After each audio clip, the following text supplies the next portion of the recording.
आज हम पढ़ने जा रहे हैं important reactions of halogens. Halogens के इंपॉर्टेंट रिएक्शंस हैं वो हम पढ़ने जा रहे हैं। सबसे पहले जो से दो रिएक्शन वो हम पढ़ रहे हैं। ऑक्सीडाइजिंग प्रॉपर्टीज़ में हमने पढ़ा क्या है ऑक्सीडाइजिंग प्रॉपर्टी। सबसे पहले तो मैं आपको बता दूं कि ऑक्सीडाइजिंग प्रॉपर्टी ऑक्सीजन क्या होता है कि यहाँ पर हम बात करेंगे ऑक्सीडाइजिंग एजेंट। ऑक्सीजन है, ऑक्सीजन जो उनसे है आपको पता है कि एक होती है ऑक्सीडाइजिंग एजेंट। मैंने ऑक्सीडाइजिंग एजेंट और रिड्यूसिंग एजेंट के बारे में आपको बताया हुआ है।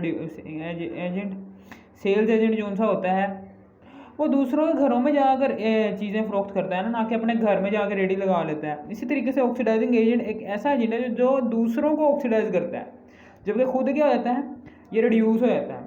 खुद अपने घर में नहीं ऑक्सीडाइज करता, यानी कि खुद को नहीं ऑक्सीडाइज करता, ये दूसरों को ऑक्सीडाइज करता है। इसी तरह सेल्स एजेंट है, ये दूसरों तक चीज़ों को पहुंचाता है। इसी तरीके से ऑक्सीडाइजिंग एजेंट भी यही है, ये दूसरों को ऑक्सीडाइज करता है। ठीक है ना, ऑक्सीडाइज दूसरों को करता है और खुद क्या हो जाता है, रिड्यूस हो जाता है। ठीक है ना, ऑक्सीडाइजिंग एजेंट क्या होती हैं, मेटल्स होती हैं। ये भी मेरी बात याद रखना कि मेटल्स होती हैं, क्योंकि मेटल्स जो उनसी होती हैं ये ज़्यादा इलेक्ट्रॉन खारिज करती हैं।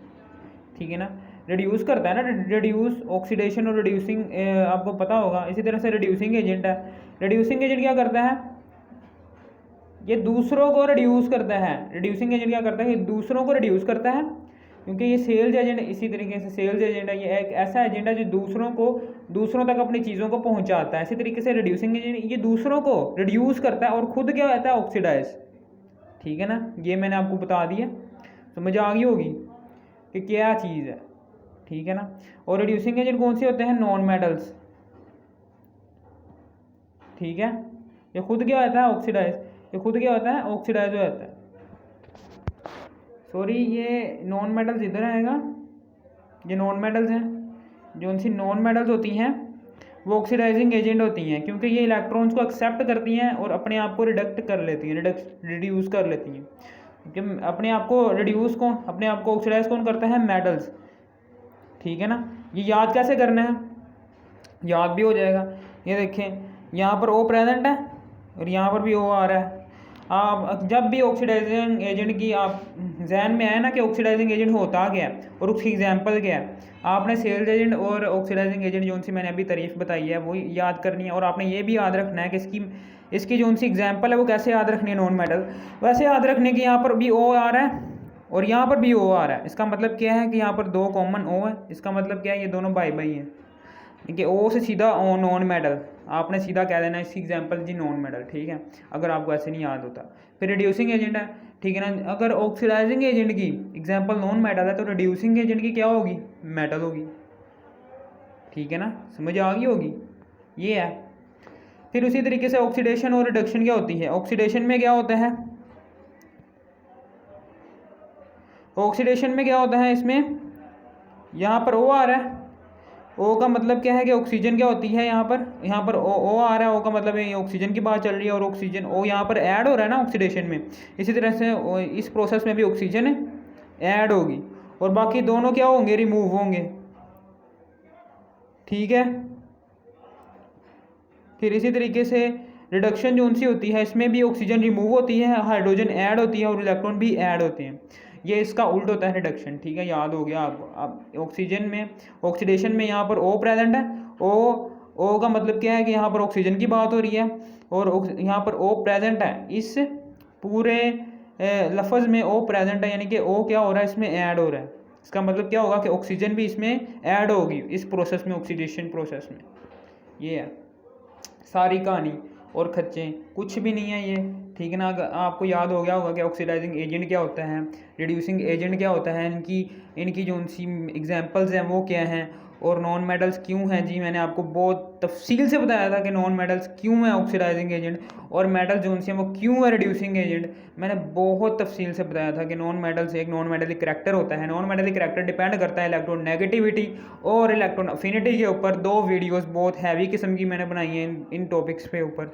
ठीक है, फिर इसी तरीके से यहाँ पर भी है कि ऑक्सीडेशन और रिडक्शन मैंने भी आपको काफ़ी लाखों दफ़ा बताया हुआ है ये भी।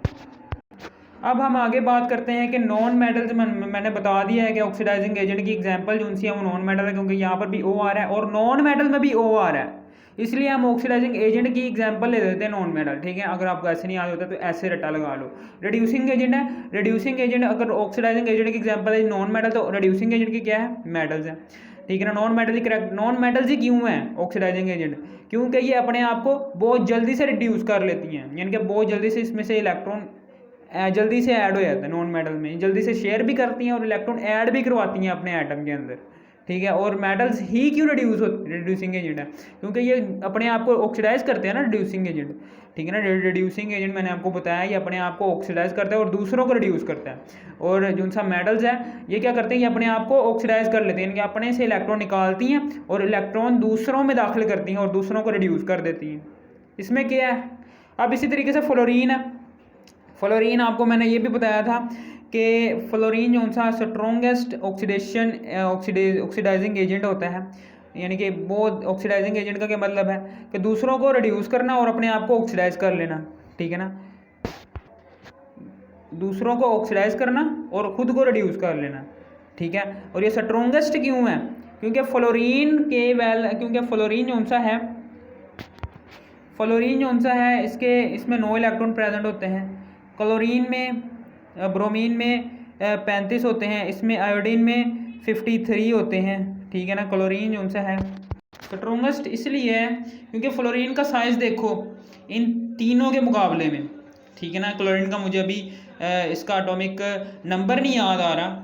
ठीक है ना, एटॉमिक नंबर का मतलब क्या है कि इतने ही प्रोटॉन्स हैं और 9 इलेक्ट्रॉन्स हैं फ्लोरीन के अंदर, जबकि ब्रोमीन के अंदर 35 इलेक्ट्रॉन है और आयोडीन के अंदर 53 इलेक्ट्रॉन है। समझ आ गई होगी, इसका साइज़ कम है इन तीनों के मुकाबले में, इसका भी एटॉमिक नंबर कुछ ज़्यादा ही है। ठीक है ना, इससे तो ज़्यादा है फ्लोरीन से। ठीक है, मैं आपको ओके समझ आ गई आपको। अब क्या होगा कि 9 इलेक्ट्रॉन ये 9 इलेक्ट्रॉन रखता है, इसलिए इसका एटम क्या होगा, छोटा होगा। इसमें Kl शेल मौजूद होता है, 2 शेल मौजूद हैं, जिसकी वजह से क्या होगा कि ये 2 शेल की वजह से क्या होगा, ये जो उनसे हाइड्रोजन के साथ जैसे ही ये बॉन्ड क्वाड, ठीक है ना, ये हाइड्रोजन के साथ ही जैसे ही ये पोलर कोवलेंट बॉन्ड बनाएगा ना, तो ये क्या करेगा अपनी तरफ इन इलेक्ट्रॉन पेयर को, ये जो उनसा हाइड्रोजन का 1 इलेक्ट्रॉन है और फ्लोरीन का भी 1 इलेक्ट्रॉन है, इसने 1 इलेक्ट्रॉन शेयर कर लिया है। ठीक है ना, और ये इलेक्ट्रॉन को अपनी तरफ खींचेगा, इलेक्ट्रॉन पेयर को अपनी तरफ खींचेगा, जिसकी वजह से क्या होगा, जिसकी वजह से इसकी नेगेटिव करैक्टर बढ़ जाएगा, क्योंकि इसका साइज़ स्मॉल है ना। स्मॉल साइज़ होने की वजह से न्यूक्लियस का ये इलेक्ट्रॉन पेयर के दरमियान जो फासला है बहुत कम हो जाता है, जिसकी वजह से क्या होता है कि ये अपनी तरफ ज़्यादा अट्रैक्ट करता है इलेक्ट्रॉन पेयर को। इसी तरीके से आयोडीन है, आयोडीन के वैलेंस शेल में देखो कितने इसके शेल्स में 1 2 3 4 5 शेल्स होते हैं। ठीक है, 5 शेल होते हैं। पहले शेल में 2 इलेक्ट्रॉन, दूसरे शेल में 8 इलेक्ट्रॉन, तीसरे शेल में 18 इलेक्ट्रॉन, चौथे शेल में भी 18 इलेक्ट्रॉन, 7वें शेल में और जाके 5वें शेल में 7 इलेक्ट्रॉन होते हैं। और इन सारे इनर इलेक्ट्रॉन्स की वजह से क्या होता है, ये अट्रैक्शन को एब्जॉर्ब कर लेते हैं। इन न्यूक्लियस की अट्रैक्शन को ये इनर इलेक्ट्रॉन जोन से होते हैं, ये एब्जॉर्ब कर लेते हैं और ये इधर तक नहीं पहुँचने देते हैं। इन जोन से हैं, ये जोन से हैं शेयर्ड पेयर ऑफ इलेक्ट्रॉन की तरफ, ये जो उनसी अट्रैक्शन है बहुत कम पहुंचती है, जिसकी वजह से क्या होता है, इसका इलेक्ट्रॉन नेगेटिव करैक्टर, इसका नॉन मेटालिक करैक्टर क्या होता है, बहुत कम हो जाता है due to inner electrons.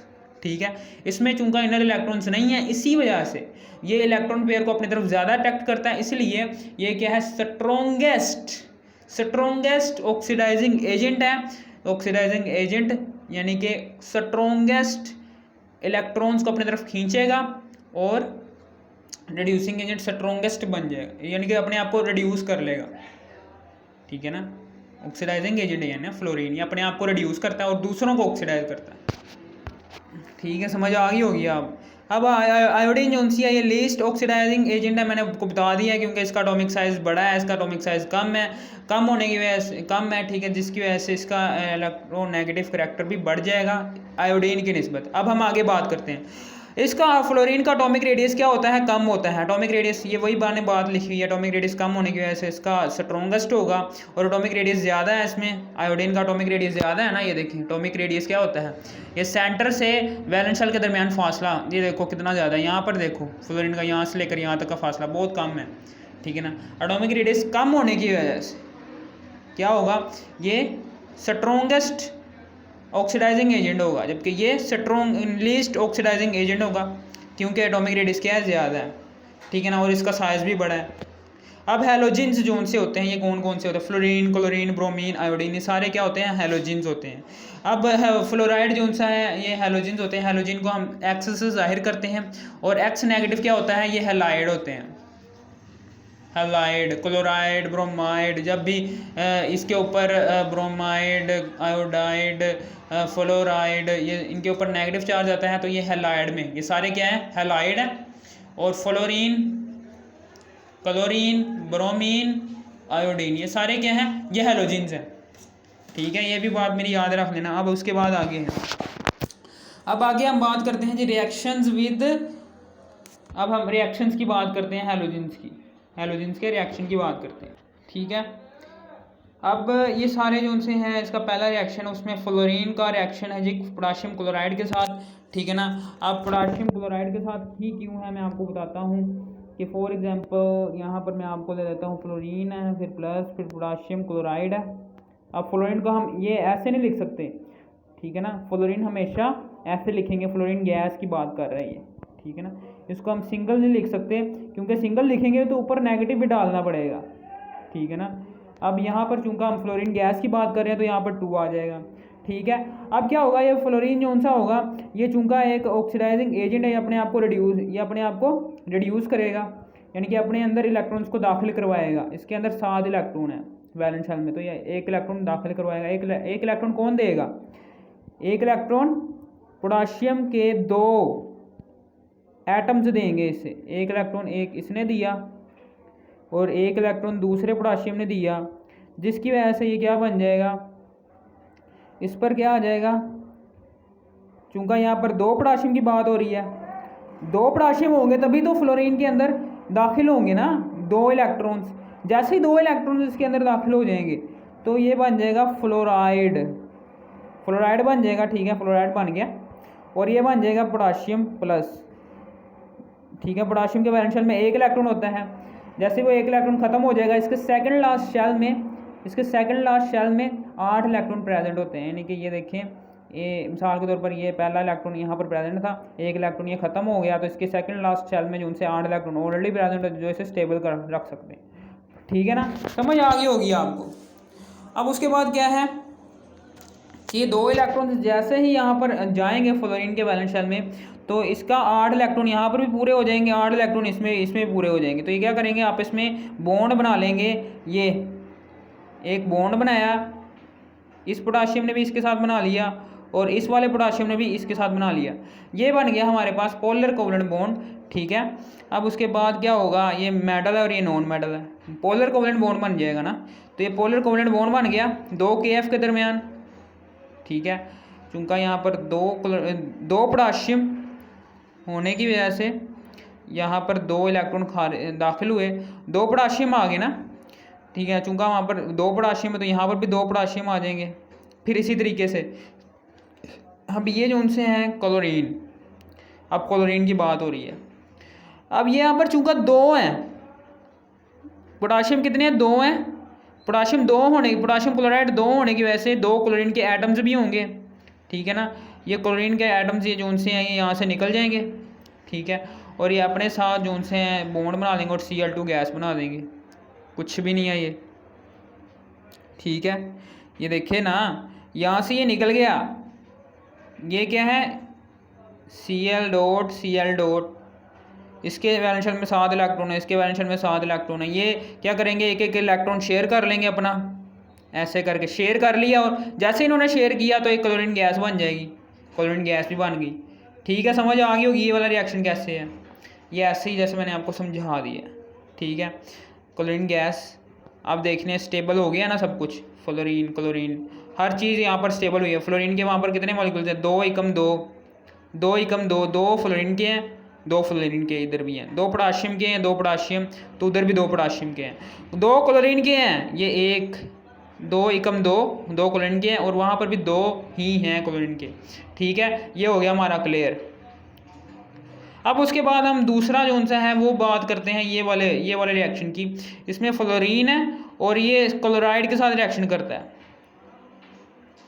Chloride ions के साथ रिएक्शन करता है। अब मेरी बात ये याद रखना कि क्लोराइड के वैलेंस शेल में 8 इलेक्ट्रॉन होते हैं। क्यों इलेक्ट्रॉन? क्योंकि इसने 1 इलेक्ट्रॉन लिया होगा तभी तो नेगेटिव आयन में तब्दील हुआ है।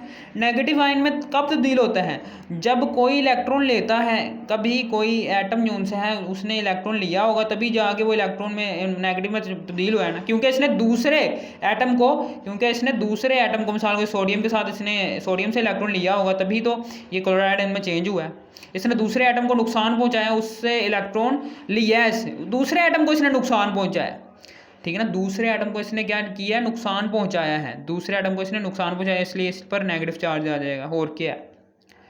ठीक है ना, इसलिए हम कह सकते हैं कि क्लोराइड के वैलेंस शेल में 8 इलेक्ट्रॉन है। ठीक है, अब ये क्या करेगा अपने 8 इलेक्ट्रॉन का? ये 8 इलेक्ट्रॉन का क्या करेगा? ये 8 इलेक्ट्रॉन जो से हैं, ये यहाँ पर चूंकि फ्लोरीन के 2 हैं, फ्लोरीन का मतलब क्या है कि फ्लोरीन के 2 हैं, इसके फ्लोरीन यहाँ पर भी 7 इलेक्ट्रॉन है, इधर भी 7 इलेक्ट्रॉन है। ठीक है ना, दो फ्लोरीन है, 2 7 इलेक्ट्रॉन है। अब इसको स्टेबल, इन दोनों जैसे ही इन्होंने बॉन्ड तोड़ा, ठीक है ना, फ्लोरीन को पता चल गया ना अब इसके वैलेंस शेल में 8 इलेक्ट्रॉन है, हम इसमें से इलेक्ट्रॉन को हासिल कर सकते हैं। तो ये फ्लोरीन क्या करेगा? ये बॉन्ड को ब्रेक करेगा। जैसे ही बॉन्ड को ब्रेक करेगा तो ये एक फ्री रेडिकल बन जाएगा, ये भी एक फ्री रेडिकल बन जाएगा। तो ये क्या करेगा? ये क्लोराइड से एक इलेक्ट्रॉन लेंगे। जैसे ही क्लोराइड से इसने एक इलेक्ट्रॉन लिया, 2 क्लोराइड होंगे ना, 2 क्लोराइड की 2 क्लोराइड ही एक इलेक्ट्रॉन देंगे ना इसको, एक क्लोराइड थोड़ी ना 2 इलेक्ट्रॉन दे देगा। ठीक है ना, जैसे ही वो एक इलेक्ट्रॉन खारिज करें। मैं ये भी बात बताता हूँ कि ये भी मैं एंड में बात करूँगा कि ये क्लोराइड आयन जो सा है ये क्यों 2 इलेक्ट्रॉन नहीं दे रहा इस पूरे फ्लोरीन को। ठीक है ना, ये भी मैं आपको बात बताता हूँ। अब ये जैसे ही ये 2 इलेक्ट्रॉन यहाँ से निकलेंगे तो ये क्या करेंगे? ये इसमें जाएंगे। ठीक है ना, तो जैसे ही इसमें गए तो ये फ्लोराइड आयन बन गया। ठीक है, फ्लोराइड आयन बन गया, इसका भी फ्लोराइड आयन बन गया क्योंकि इसने इलेक्ट्रॉन लिया है किससे? क्लोरीन से। यानी कि ये देखें ना, ये रेडिकल था, इसने फ्लोराइड आयन ये भी बना दिया, ये भी बना दिया, 2 फ्लोराइड आयन भी बन गए। ठीक है, ये ले जी 2 फ्लोराइड आयन बन गए, हम लिख सकते हैं 2 फ्लोराइड आयन बन गए। ठीक है, फिर उसके बाद क्या होगा? अब ये Cl है। अब मेरी बात याद रखना कि ये जो सा Cl है, अब ये जो सा Cl नेगेटिव आयन है ना, ये Cl नेगेटिव आयन के ऊपर ये इसमें से एक इलेक्ट्रॉन चला गया, ये इलेक्ट्रॉन इसके पास चला गया, और ये वाला भी इलेक्ट्रॉन ये फ्लोरीन के पास चला गया, एक नेगेटिव वाला। अब ये फ्री रेडिकल बन जाएंगे, इसके भी वैलेंस शेल में 7 इलेक्ट्रॉन है, इसके भी वैलेंस शेल में 7 इलेक्ट्रॉन है। तो आप इसके साथ एक बॉन्ड बनाएंगे, ये बॉन्ड होगा नॉन पोलर कोवलेंट बॉन्ड, जिससे हम क्लोरीन गैस बन जाएगी।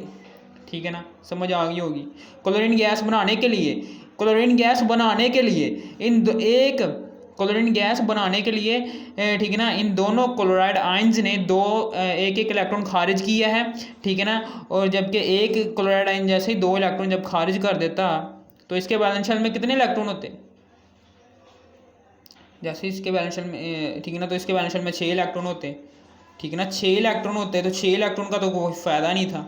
इसलिए ज़्यादा से ज़्यादा आपने ये भी बात याद रखनी है कि ज़्यादा से ज़्यादा नॉन मेटल जो उनसे हैं वो एक ही इलेक्ट्रॉन खारिज कर सकते हैं, 2 कभी भी नहीं नॉन मेटल खारिज करेंगे, सिर्फ और सिर्फ एक इलेक्ट्रॉन खारिज कर सकते हैं। ठीक है ना, और एक इलेक्ट्रॉन खारिज करने के बाद वो अपने ही भाई के साथ बॉन्ड बना लेंगे, नॉन पोलर कोवलेंट बॉन्ड। ठीक है, अब आगे है जी क्लोरीन जो सा है, क्लोरीन गैस जो सी है ये पोटाशियम ब्रोमाइड के साथ रिएक्शन करती है। कैसे रिएक्शन, ये भी मुझे सर समझाएं। अब ये भी मेरी बात याद रखना, ये भी बिल्कुल सेम पहले वाले रिएक्शन है, ये बिल्कुल सेम इसी तरीके से क्लोरीन है। ठीक है ना, यहाँ पर पोटाशियम ब्रोमाइड है।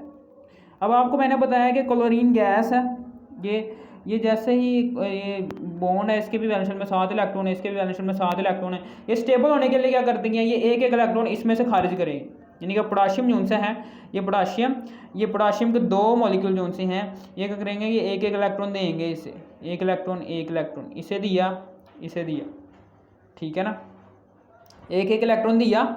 जैसे ही एक इलेक्ट्रॉन मिलेगा, ये अपने से ना ये बॉन्ड तोड़ देंगे। जैसे ये बॉन्ड ब्रेक होगा ठीक है ना। ये हैलाइड ये क्या बन जाएंगे, फ्री रेडिकल्स। ये फ्री रेडिकल्स बन जाएंगे, इसके भी वैलेंस शेल में 7 इलेक्ट्रॉन बन जाएंगे, इसके भी वैलेंस शेल में 7 अब होंगे। ठीक है ना, पहले जब ये बॉन्ड में थे ना, बॉन्ड में थे तब नहीं बनेंगे, अब बनेंगे। जैसे ये एक एक इलेक्ट्रॉन देंगे ना तो ये बॉन्ड तोड़ेंगे, तो ये बॉन्ड तोड़ने के बाद 2 फ्री रेडिकल्स बनाएंगे। फ्री रेडिकल्स के वैलेंस शेल में 7 इलेक्ट्रॉन होते हैं, इन्हें 1 इलेक्ट्रॉन चाहिए ऑक्टेट रूल को कंप्लीट करने के लिए, स्टेबल होने के लिए। जैसे ये 1 इलेक्ट्रॉन 2 पोटाशियम के आयंस 2 पोटाशियम के एटम्स देंगे उसे।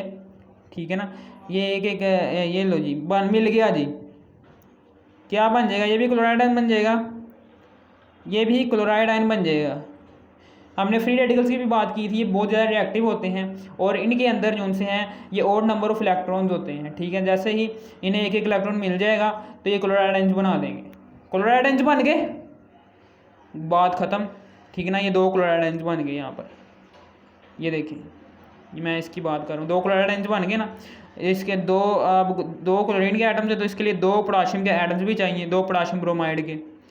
ठीक है, अब मेरी बात ये भी याद रख लेना कि 2 पोटाशियम ने तो अपने 2 इलेक्ट्रॉन दे दिए हैं इस क्लोरीन गैस के एक मॉलिक्यूल को। ठीक है ना, तो क्या बना देंगे, ठीक है ना, तो यहाँ पर बन जाएगा, यहाँ पर पोटाशियम क्लोराइड के 2। अब मेरी बात ये भी याद रख लेना कि जैसे ही ये इसको इलेक्ट्रॉन मिलेंगे ना, इसके ये क्लोराइड के और पोटाशियम के वैलेंस शेल दोनों में 8 इलेक्ट्रॉन हो जाएंगे स्टेबल। इसके जैसे ये 1 इलेक्ट्रॉन देता है तो इसके सेकंड लास्ट शेल में पहले से ही 8 इलेक्ट्रॉन मौजूद होते हैं। वो 8 इलेक्ट्रॉन इस पोटाशियम को भी स्टेबल कर देंगे, इस क्लोराइड को आयन को भी स्टेबल कर देंगे। और हमेशा ये याद रखना कि आयंस जोन से होते हैं ना, ये हमेशा ये अकेले नहीं रहते, ये अकेले नहीं रहते, अपने साथ एक नॉन मेटल को जोड़ के रखते हैं। ये नॉन मेटल दिख रही है ना इस मेटल को, तो ये मेटल जोन सा है, ये नॉन मेटल के साथ रिएक्शन करता है तो एक बना देता है पोलर कोवलेंट बॉन्ड। ठीक है, समझ आ गई आपको। ये मेटल जोन से आयंस हैं, आयन जोन से होते हैं, अकेले नहीं रहते, वो स्टेबल होने के बाद जिसने उसे स्टेबल किया होता है ना उसके साथ मिल जाते हैं। मिसाल के तौर पर ये पोटाशियम ने क्लोराइड को स्टेबल किया था ना, तो ये क्लोराइड भी 8 इलेक्ट्रॉन मौजूद हैं, पोटाशियम में भी 8 इलेक्ट्रॉन मौजूद हैं, तो ये आप इसमें प्लस और नेगेटिव एक दूसरे से अट्रैक्शन रखने की वजह से बॉन्ड बना देते हैं। ठीक है, अब ये 2 ही क्यों बनाए पोटाशियम क्लोराइड, क्योंकि यहाँ पर 2 पोटाशियम ब्रोमाइड थे, इसलिए 2 पोटाशियम क्लोराइड बन गए। अब मेरी बात ये भी याद रखना कि जैसे ये 2 पोटाशियम जोन से हैं, ये 2 पोटाशियम जोन से हैं, ये इसमें से अलग होंगे। जैसे ये पोटाशियम जोन से हैं, ये बॉन्ड तोड़ेंगे ना तो ये Br ये भी अलग हो जाएगा। ये क्या है, ये free radicals odd number of electron होते हैं, 7 इलेक्ट्रॉन इसमें भी, 7 इलेक्ट्रॉन इसमें भी। ये अनस्टेबल है, अनस्टेबल होने की वजह से आप इसमें एक बॉन्ड बनाते हैं, नॉन पोलर कोवलेंट बॉन्ड बनाते हैं। ये नॉन पोलर कोवलेंट बॉन्ड क्या होता है, ये ठीक है ना, ये अपने भाई के साथ बनने वाला बॉन्ड, ब्रोमीन क्लोरीन के साथ बनने वाला बॉन्ड होता है। ठीक है ना, अब ये क्यों बनाया, क्योंकि ये क्या शेयर किया है इन्होंने, एक एक इलेक्ट्रॉन शेयर किया है ऐसे करके, शेयरिंग का पता होता है ना, ऐसे करके ना एक एक इलेक्ट्रॉन ना ये शेयर कर लेते हैं। ठीक है ना, एक इलेक्ट्रॉन ये इधर भी जा सकता है और ये वाला इलेक्ट्रॉन इधर भी जा सकता है। ठीक है, समझ आ गई होगी, शेयर कर लिया इन्होंने। ठीक है ना, शेयर करने के बाद ब्रोमीन गैस बन जाएगी, और क्या है। ठीक है, समझ आ गई होगी आपको। ये ब्रोमीन जो सा है ये कहाँ से आया, ये वाला ब्रोमीन। ठीक है, ये Br2 बन गया, 7 इलेक्ट्रॉन थे, इन्होंने देखा जी हमारे साथ तो कोई रिएक्ट नहीं कर रहा, तो उसने दूसरे ब्रोमीन को पकड़ा, ये वाले ब्रोमीन को, ये देखिए, ये वाले ब्रोमीन को, 2 ब्रोमीन है, 2 ब्रोमीन आपस में नॉन पोलर कोवलेंट बॉन्ड बनाया और ये ब्रोमीन गैस बन जाएगी यहाँ पर। ये लो जी, बन गई ब्रोमीन गैस। सर मुझे समझ आ गई है। अब आगे है जी ब्रोमीन जो सा है वो पोटाशियम आयोडाइड के साथ रिएक्शन करता है।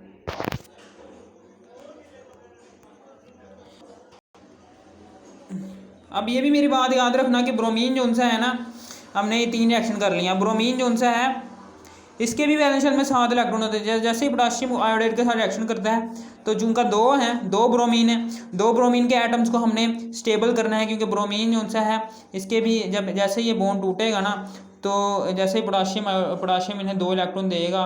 ठीक है ना, 2 इलेक्ट्रॉन देगा ना इसे, पोटाशियम के 2 आइंस, पोटाशियम के 2 एटम्स, ठीक है ना, ये वाले 2 पोटाशियम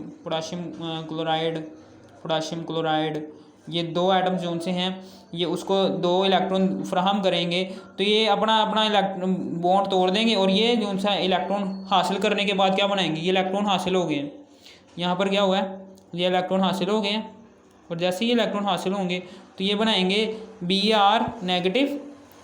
चूँकि इसने दूसरे एटम को नुकसान पहुँचाया, उसमें से एक इलेक्ट्रॉन खारिज करवाया, ठीक है ना, इसलिए इस पर नेगेटिव चार्ज आ जाएगा। और ये जो उनसे पोटाशियम है, आपको मैंने बताया था कि जैसे ही पोटाशियम के वैलेंस शेल में से एक इलेक्ट्रॉन खारिज हो जाता है वो शेल भी खत्म हो जाता है, और इसके सेकंड लास्ट शेल में, मिसाल के तौर पर यहाँ पर एक इलेक्ट्रॉन था ये खत्म हो गया, और इसके सेकंड लास्ट शेल में, ये वाले शेल में पहले से ही 8 इलेक्ट्रॉन होते हैं, वो इसे स्टेबल कर देते हैं, जिसकी वजह से इस वाले के प्लस ये जो सा है ये अब ये वाला जो सा है ये अब बदल जाएगा ये प्लस आयन में, क्योंकि इसने इलेक्ट्रॉन खारिज किया है। अब यहाँ पर ये दो फ्री रेडिकल्स बन जाएंगे, ठीक है, ये दो फ्री रेडिकल्स बन गए, पोटाशियम आयोडाइड है, सॉरी, आयोडीन के फ्री रेडिकल्स बनेंगे ना, यहाँ पर आयोडीन के फ्री रेडिकल्स बनेंगे, ये देखें आयोडीन के फ्री रेडिकल्स बन गए, ठीक है। अब दो इलेक्ट्रॉन वहाँ पर चले गए हैं, चूँकि अब यहाँ पर क्या है, इसमें भी 8 इलेक्ट्रॉन है, इसमें भी 8 इलेक्ट्रॉन है, अब यहाँ पर भी 8 इलेक्ट्रॉन है, ब्रोमाइड में भी 8 इलेक्ट्रॉन है, और इसमें भी 8 ही इलेक्ट्रॉन है। 8 इलेक्ट्रॉन होने की वजह से क्या होगा कि पोटाशियम ब्रोमाइड ये भी बन जाएगा, पोटाशियम ये क्या करेंगे, पोटाशियम प्लस और नेगेटिव चार्ज एक दूसरे से अट्रैक्शन रखता है, इसलिए पोटाशियम ब्रोमाइड ये भी बन जाएगा, ये भी प्लस और नेगेटिव चार्ज एक दूसरे से अट्रैक्शन रखने की वजह से यहाँ पर भी पोटाशियम ब्रोमाइड बन जाएगा। इस तरीके से पोटाशियम ब्रोमाइड बन गया, पोटाशियम ब्रोमाइड बन गया ना, ये देखें दो पोटाशियम ब्रोमाइड के मॉलिक्यूल्स बन गए। फिर आगे जो सा है ये आयोडीन है, इसके भी वैलेंस शेल में क्या होते हैं 7 इलेक्ट्रॉन, इसमें भी 7 इलेक्ट्रॉन, इसमें भी 7 इलेक्ट्रॉन, तो ये क्या करेंगे, एक एक इलेक्ट्रॉन शेयर कर लेंगे। एक एक इलेक्ट्रॉन शेयर करने के बाद यहाँ पर एक नॉन पोलर कोवेलेंट बॉन्ड बन जाएगा, ये नॉन पोलर कोवेलेंट बॉन्ड बन गया, और ये बन गया हमारे पास, कुछ भी नहीं है यार, ये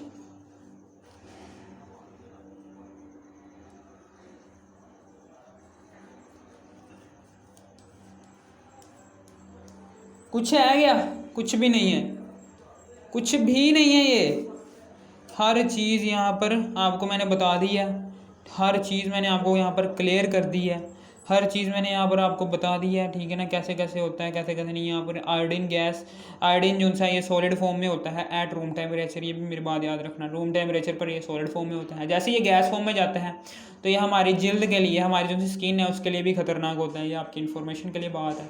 अब उसके बाद आगे है जी रिएक्शन विद हाइड्रोजन, ठीक है ना।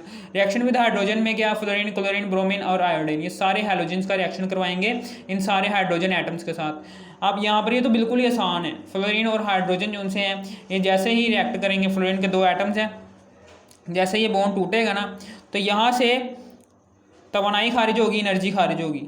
बॉन्ड जब भी ब्रेक होता है ना तो थोड़ी सी एनर्जी ज़रूर खारिज होती है, मेरी बात याद रखना, क्योंकि बॉन्ड ब्रेक होता है, जैसे मिसाल के तौर पर आप प्लेट है वो नीचे ज़मीन पर गिरती है तो आवाज़ निकलती है ना हर दफ़ा प्लेट की। इसी तरीके से जैसे ही बॉन्ड, ये फ्लोरीन के दरमियान बॉन्ड है, ये नॉन पोलर कोवेलेंट बॉन्ड जो जैसे ही टूटेगा ना तो थोड़ी सी एनर्जी बेशक खारिज होगी, थोड़ी सी ज़रूर खारिज होगी एनर्जी, ये लिखी हुई बात है, ठीक है ना। फिर इसी तरीके से हाइड्रोजन है,